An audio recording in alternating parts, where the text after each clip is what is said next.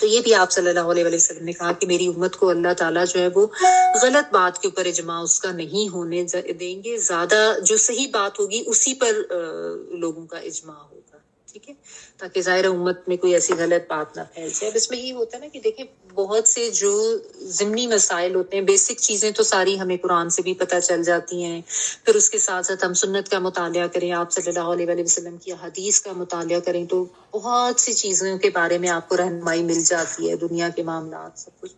لیکن کچھ ڈیٹیلز ایسی بھی ہو جاتی ہیں یا کچھ مسئلے مسائل ایسے بھی ہو جاتے ہیں جس میں اگر کوئی ڈائریکٹ رہنمائی نہیں مل رہی ہوتی تو پھر مزید ساری چیزیں دیکھ کے اس کے مطابق علماء جو ہے وہ کوئی فیصلہ کرتے ہیں، جس کو اجماع کہا جاتا ہے۔ اب اجماع جو ہے نا فقہ میں اس کی پھر بہت سی ڈیٹیلز آ جاتی ہیں، اجماع قولی بھی ہوتا ہے، اجماع عملی بھی ہوتا ہے، اجماع سکوتی بھی ہوتا ہے، ٹھیک ہے نا۔ تو اجماع کی تو بہت سی تفصیلات ہیں، اس میں تو ظاہر اب ہم نہیں جائیں گے، لیکن بہرحال یہ چیز ہے کہ بالعموم مفسرین یہ کہتے ہیں کہ یہ جو ہے آیت اس سے اجماع امت کی دلیل ملتی ہے، ٹھیک ہے۔ اور ویسے تو جو مین جو دو بنیادی ماخذ ہیں شریعت کے قوانین کے لیے وہ قرآن اور سنت ہی ہیں، انہی کے تحت جائیں گے۔ اگر اجماع بھی دیکھا جائے گا تو اس میں بھی یہ دیکھا جائے گا کہ قرآن اور سنت کی جو حدود ہیں ان کے خلاف کوئی بات نہیں ہونی چاہیے، انہی حدود کے اندر رہ کر ہی اگر اس مسئلے کا کوئی حل نکالا گیا ہے تو وہ قابل قبول ہوگا، یہ بھی چیز ہے، ٹھیک ہے۔ تو کیونکہ دیکھیں قرآن جو ہے اس کی عملی شکل سنت رسول صلی اللہ علیہ وسلم ہے، یعنی قرآن مجید کی آپ کہہ لیں کہ صحیح فہم جو ہے وہ سنت سے، صحیح اس کی جو تعلیم ہے وہ سنت سے ہمیں ملتی ہے نا، ایک عملی شکل جو ہے قرآن مجید کی وہ آپ صرف لغت سے نہیں لے سکتے ہیں۔ اسی لیے تو کہتے ہیں کہ نبی صلی اللہ علیہ وسلم کی حدیث اور آپ کی سنت کو ساتھ لے کے ہی آپ قرآن مجید کو جب پڑھتے ہیں تو پھر آپ کو اس کے صحیح سمجھ آتا ہے، اس کا مفہوم جو ہے، کیونکہ قرآن مجید کی جو عملی ہدایت ہے وہ رسول اللہ صلی اللہ علیہ وسلم سے ثابت ہے، اور اس کے بعد پھر آپ صلی اللہ علیہ وسلم کے جو صحابہ اکرام سے ہے نا، ٹھیک ہے نا۔ تو یہ ہے کہ صحابہ کے اجماع کے خلاف تو خیر بالکل ہی نہیں جایا جا سکتا، اور اس کے علاوہ بھی جو مومنین ہیں ان کا بھی اجماع جو ہے اس کی بھی یہاں سے دلیل مل جاتی ہے، ٹھیک ہے۔ پھر ایک جو اصول اس سے پتہ چلتا ہے اس آیت کا، اس پہ بھی غور کر لینا چاہیے کہ اللہ تعالی کا قانون کیا ہے یا طریقہ کار کیا ہے کہ انسان جو ہے اس کی اپنی مرضی پر چھوڑا گیا ہے کہ وہ کون سا راستہ اختیار کرتا ہے۔ یعنی ہدایت تو اللہ تعالیٰ نے دے دی نا، ہر دور میں اللہ تعالیٰ سمجھاتے رہے اور مختلف قسم کے جو طریقے ہیں وہ لوگوں کے سامنے لاتے رہے، انبیاء بھی بھیجے، کتابیں بھی آئیں، اور پھر جب نبی صلی اللہ علیہ وسلم پہ سلسلہ رک بھی گیا تو یہ تمام اللہ تعالیٰ کی طرف سے ہے کہ رہتی دنیا تک نبی صلی اللہ علیہ وسلم پہ جو کتاب آئی اس کی تعلیم اور اس کو عام کرنے کا جو طریقہ کار ہے وہ جاری ساری ہے، ٹھیک ہے۔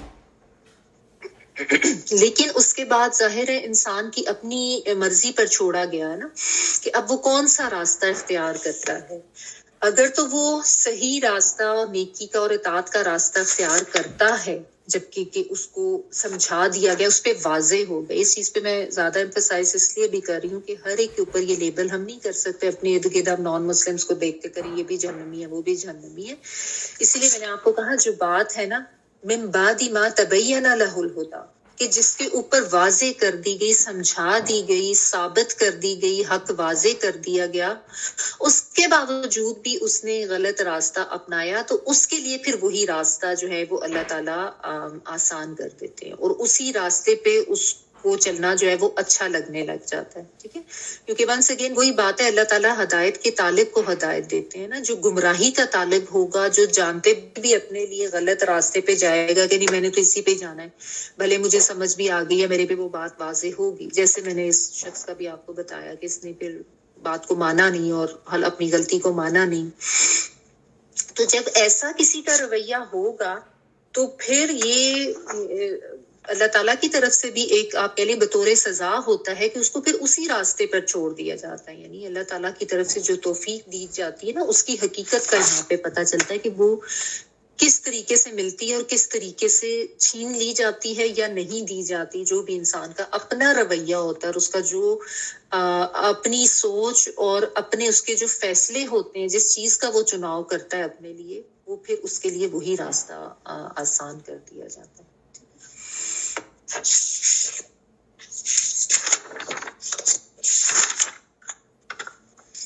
پھر اللہ تعالیٰ نے یہ بھی بتا دیا کہ ایسے لوگ جو واضح ہو جانے کے باوجود بھی گمراہی کی طرف جاتے ہیں، پھر ان کا انجام کیا ہوگا؟ وَنُصْلِهِ جہنم، کہ اللہ تعالیٰ ان کو جہنم میں جھونک دیں گے. یعنی یہ کوئی چھوٹی بات نہیں ہے. ہدایت واضح ہو جانے کے باوجود اللہ کے رسول نبی صلی اللہ علیہ وآلہ وسلم کی مخالفت کرنا، مومنین کی مخالفت کرنا، ان کے اگینسٹ جانا، تو اس کے لیے پھر اللہ تعالیٰ نے وعید بھی بتا دی کہ ان کے لیے جہنم کی وعید ہے اور وہ بہت برا ٹھکانہ ہے. اور ایسے گناہ جن کے لیے اللہ تعالیٰ کی طرف سے اس طرح وعید بیان کی گئی، وہ سب گناہ کبیرہ میں آتے ہیں. ٹھیک ہے نا.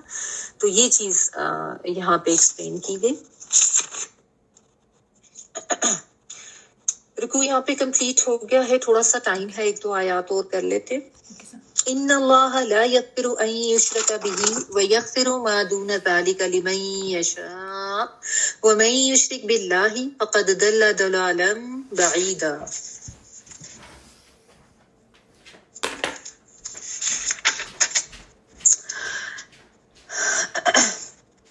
بے شک اللہ تعالیٰ اسے ہرگز نہ بخشے گا کہ اس کے ساتھ شریک مقرر کیا جائے. ہاں، اس کے علاوہ گناہ جس کے چاہے گا وہ معاف کر دیتا ہے، اور اللہ تعالیٰ کے ساتھ شرک کرنے والا بہت دور کی گمراہی میں جا پڑا. ان اللہ، بے شک اللہ تعالیٰ، لا نہیں، یغفر وہ بخشے گا، یا آتین والا غین فارا ڈھانپنا چھپانا، مغفرت کا ورڈ اسی سے ہے. نہیں وہ بخشے گا، ان کے یشرکا شرک کیا جائے، بھی ساتھ اس کے. اگرچہ اس میں یا جو ہے وہ کے معنوں میں ہی ہے. یشرکا میں آپ کو بتاتی ہوں کہ شروع میں پیش اور ساری حرکات اوپر ہونا، تو اس طریقے سے اس کا ترجمہ کیا جائے، بھی ساتھ اس کے، یعنی اللہ تعالیٰ کی ذات کے ساتھ. وَيَغْفِرُ اور وہ مغفرت فرما دے گا، بخش دے گا، ما جو دونا ذالکا دونا علاوہ ذالکا اس کے، یعنی اس کے علاوہ جو ہے وہ اللہ تعالیٰ معاف کر دیں گے. لمن یشاء لیے من جس کے یشاء وہ چاہے گا، یعنی اللہ تعالیٰ. وہ اور من جو یشرک شرک کرتا ہے باللہ ساتھ اللہ کے، فقد تو یقیناً دلہ دعاد لام لام گمراہی کے لیے آتا ہے، اور دلہ وہ گمراہ ہو گیا. اب اس میں اگرچہ آپ کو وہ نظر نہیں آ رہا وہ کی ضمیر، لیکن اس میں ضمیر مخفی ہوتی ہے. یہ پاسٹ ٹینس میں دلہ وہ گمراہ ہو گیا. دلالم گمراہی، بعیدن بعید بود سے ہے، بعد جو ہے وہ دوری کے لیے آتا ہے، بعین و دا، تو وہ دور کی گمراہی میں چلا گیا. یہ آیت کا نا اسی طرح سے پہلے بھی آپ پڑھ چکے ہیں، آیت نمبر 48 اسی کی سورۃ النساء کی جو ہے نا شرک کے حوالے سے اس میں بات کی گئی ہے. تو یہاں پہ یہ اللہ سبحانہ تعالیٰ نے پھر بتا دیا کہ اللہ تعالیٰ شرک کی معافی نہیں کریں گے، اس کے علاوہ جس گناہ کو چاہیں اللہ تعالیٰ معاف کر سکتے ہیں. ٹھیک ہے، تھوڑی سی اس میں سمجھنے کی بات ہے. پہلے تو اس کو اگر آپ پچھلی آیات سے جو آیت میں جو پچھلی میں بات ہو رہی تھی اس سے ریلیٹ کر کے دیکھیں کہ نبی کے راستے کی اگر کوئی مخالفت کرتا ہے جانتے بوجھتے، یا مومنین کے راستے کی، تو وہ ظاہر ہے وہ کس طرف جائے گا؟ وہ شرک کی طرف جائے گا نا. کیونکہ نبی صلی اللہ علیہ وآلہ وسلم کی اور ان کے جتنے فالوورز تھے، سب کا راستہ یہی تھا، توحید کا راستہ، ایک اللہ تعالیٰ کی عبادت کا راستہ. ٹھیک ہے نا. تو اگر کوئی اس راستے کے واضح ہو جانے کے باوجود بھی کہیں اور طرف جاتا ہے، تو ظاہر ہے وہ غلط طرف ہی جا رہا ہے نا، وہ شرک کی طرف جا رہا ہے. چاہے اس میں آپ یہ کہیں کہ وہ بتوں کو تو نہیں پوج رہا، لیکن بتوں کو نہ بھی پوجنے کے علاوہ وہ اور بھی قسم کے غلط اگر عقائد رکھتا ہے یا کسی اور دین کو اپناتا ہے، تو ظاہر ہے وہ ان تعلیمات سے تو ہٹ گیا نا جو نبی صلی اللہ علیہ وآلہ وسلم نے دی تھی. تو وہ یہ شاق کے رسول والی بات آ جاتی ہے، یا ان کے جو فالوور جو مومنین ہیں ان کے راستے سے ہٹنے والی بات آ جاتی ہے. ٹھیک ہے نا. تو اللہ سبحانہ تعالیٰ نے یہاں پہ بالخصوص شرک کے حوالے سے یہ بات بتائی کہ اللہ تعالیٰ جو ہے وہ شرک کی معافی نہیں کریں گے، ہاں باقی گناہوں کی معافی ہو جاتی ہے۔ اب اس میں پھر کنفیوژن یہ ہو جاتی ہے کہ اس کا کیا مطلب ہے کہ اگر کوئی مشرک ہے اور وہ قبول کر لیتا ہے اسلام، تو کیا اس کی معافی نہیں ہونی؟ نہیں، ایسی بات نہیں ہے۔ یہاں پہ جو بات ہو رہی ہے نا وہ سمجھنے کی، وہ یہ ہے کہ اگر کوئی شرک پہ مر گیا، یعنی جانتے بوجھتے بھی سب کچھ اس کو سمجھایا گیا، اس نے نہیں مانا اور وہ جو ہے شرک پر ہی مرا، اس نے معافی نہیں مانگی شرک کی، تو اس کے بارے میں اللہ تعالیٰ یہ کہہ رہے ہیں کہ اللہ تعالیٰ شرک کی معافی نہیں کریں گے۔ یعنی باقی کوئی گناہ کسی کے تھے لیکن وہ شرک نہیں کرتا تھا، تو اللہ تعالیٰ اپنی مرضی سے کسی کا کوئی بھی گناہ جو ہے وہ معاف کر سکتے ہیں، ٹھیک ہے؟ مطلب کوئی بڑے سے بڑا گناہ تھا یا کوئی چھوٹا گناہ تھا، کیونکہ دیکھیں گناہوں میں بھی پھر حقوق اللہ بھی آ جاتے ہیں، حقوق العباد بھی آ جاتے ہیں، اور اس کی تفصیل میں بھی ہمیں یہ پتہ چلتا ہے کہ جو ہمیں تعلیم دی گئی ہے کہ حقوق اللہ تعالیٰ کے حقوق ہیں، اللہ تعالیٰ چاہیں تو ان کو معاف کر سکتے ہیں۔ حقوق العباد میں اگر کوئی کمی کرتا ہے یا پورا نہیں کرتا تو اس کے لیے ضروری ہے کہ وہ اس انسان کے ساتھ اس چیز کی معافی تلافی کرے جا کے، کیونکہ وہ بھی کبیرہ گناہوں میں سے آ جاتا ہے۔ اور یہاں پہ شرک کے حوالے سے بات ہے کہ اگر کوئی شرک پر ہی مر جاتا ہے، جیسا ایک حدیث کا مفہوم بتا ہے نا کہ اگر کوئی زمین بھر گناہ کے ساتھ بھی مجھ سے ملے اور اس نے شرک نہ کیا ہو تو میں اسی قدر رحمت سے اس کو ملوں گا، ٹھیک ہے نا؟ یعنی شرک پہ اگر اس نے معافی نہیں کی یا اگر اس پہ ہی وہ مرا تو اس کے لیے پھر یہاں پہ بہت سخت جو ہے وہ معاملات بتائے گی، کیونکہ شرک اتنا بڑا گناہ ہے کہ اللہ تعالیٰ کو بہت زیادہ غضب دلانے والی بات ہے، اور اس پہ اللہ تعالیٰ جو ہے وہ بہت زیادہ غضبناک ہوتے ہیں، اللہ تعالیٰ کو بہت زیادہ ناپسند ہے، ٹھیک ہے؟ شرک میں پھر شرک کی مختلف اقسام آ جاتی ہیں نا، یعنی شرک فی ذات بھی آ جاتا ہے، شرک فی صفات بھی آ جاتا ہے، شرک فی العبادہ بھی آ جاتا ہے۔ شرک فی ذات یہ کہ اللہ تعالیٰ کی ذات میں کسی اور کو شریک کرنا، حالانکہ اللہ سبحانہ تعالیٰ تو اپنی ذات میں یکتا ہے نا، یعنی لیس کمثلہ شیء، اللہ تعالیٰ کے جیسا تو کوئی اور ہو ہی نہیں سکتا۔ لیکن یہ لوگ جو ہیں سبھی کا یہ معاملہ تھا، مشرکین تھے تو وہ اللہ تعالیٰ کی بیٹیاں بنا دیتے، اگلی آیت میں بھی اس کا ذکر آ رہا ہے، دیویاں وغیرہ بنا کے جو ان کو پوجتے تھے۔ جو یہود و نصارہ تھے انہوں نے اللہ تعالیٰ کا بیٹا بنا دیا اور اس قسم کے کام انہوں نے شروع کر دیے، تو یہ اللہ تعالیٰ کی ذات میں کسی کو شریک کرنے والی بات ہے۔ پھر اس کے علاوہ شرک فی صفات بھی اگر آپ لے لیں کہ جو صفات صرف اللہ تعالیٰ کی ذات میں ہے وہ کسی اور میں سمجھنا، یعنی رزق دینے والی ذات صرف اللہ تعالیٰ کی ہے، یہ چیز کسی اور کے لیے صحیح سمجھنا کہ فلاں جو ہے وہ رزق دیتا ہے، اور اس کی جانا اور اس کے آگے جھکنا، اور اس میں یا اولاد کے لیے جس طرح لوگ سمجھتے ہیں کہ شاید فلاں درگاہ پہ چلے جاؤ، فلاں بزرگ کی قبر پہ چلے جاؤ تو اولاد مل جائے گی یا نوکری مل جائے گی، یا اس قسم کے بہت سے کانسیپٹس ہیں، ٹھیک ہے؟ تو جو صفات اللہ تعالیٰ کے لیے ہیں اس میں بھی کسی کو شریک کرنا یہ بھی شرک کے زمرے میں ہی آ جاتا ہے، ٹھیک ہے؟ ایون اگر عالم الغیب، چونکہ اللہ سبحانہ تعالیٰ کی ذات ہے، اگر کسی انسان کے بارے میں کوئی یہ عقیدہ رکھتا ہے تو یہ بھی غلط ہے، یہ صرف اللہ تعالیٰ کی صفت ہے عالم الغیب ہونا۔ تو اسی لیے یہ ہے کہ انبیاء کی عفت، عظمت، ان کا تقدس بہرحال اپنی جگہ ہے، لیکن یہ کانسیپٹ سمجھنا چاہیے کہ انبیاء بہرحال بشر تھے، انسان تھے، ان میں الوہیت والی کوئی صفات نہیں تھی۔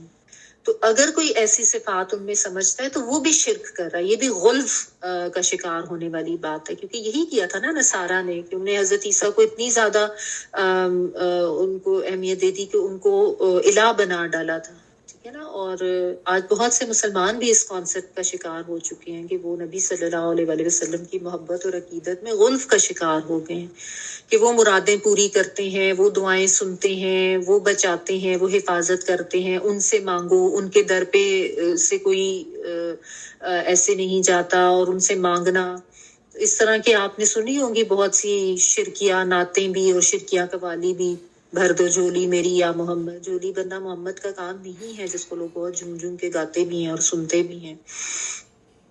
جھولی اللہ تعالیٰ کی ذات کے آگے ہی پھیلانی چاہیے، اور اللہ تعالیٰ کی ہی ذات ہے جو جھولیاں بھرتے ہیں، وہی عطا کرتے ہیں، وہی دیتے ہیں۔